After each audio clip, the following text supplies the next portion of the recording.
what were some of the, events, sort of material relations or conditions that led to AIM being founded? Well, as I've already mentioned, you have like the 1968 Fort Laramie Treaty, and that's important due to its use in many different groups like AIM at the time, Red Power groups, we call them. Their use of this treaty and the laws surrounding it uh, towards their organizing ends, right? So, like the 1969 occupation of Alcatraz. Happens a year after AIM is founded, so it's not technically part of the onus, but there's an even earlier one that occurs along the same time as the Pasquale fishing wars, and so and if you don't know about that, in the Pacific Northwest, cops were arresting Native people for practicing treaty rights all the time. Same things were happening in the Walleye Wars over here in the Midwest. Like there was literal murders happening about this shit. White people would drive around with bumper stickers that said, "Save a deer, kill an Indian, save a fish, spear an Indian." Like uh, wild, wild stuff. Um, and nobody really talks about it.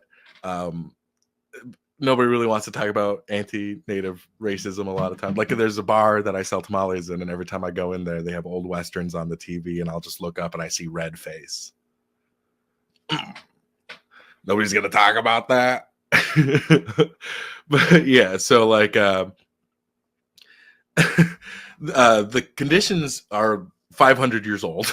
When Columbus came here, that's where we have to start to look on why AIM comes about, because we're Marxists, or at least I hope you are if you're listening. But we're looking at this from a dialectical and historical materials perspective of how did we get here, and it starts all the way back at Columbus, and then you have to go into like the advent of mercantilism.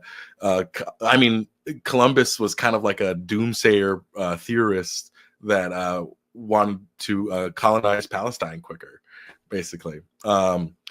Very fascinating, but the Reconquista, like there's a lot of in-depth history. And then why does the Reconquista come about?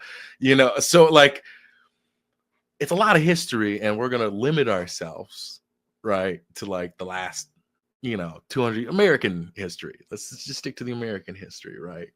uh and we'll also ebb and flow back to the origins of material conditions that lead up to it, because sometimes it's not relevant to bring up the historical backing until we get to that point of the story that it is relevant, right?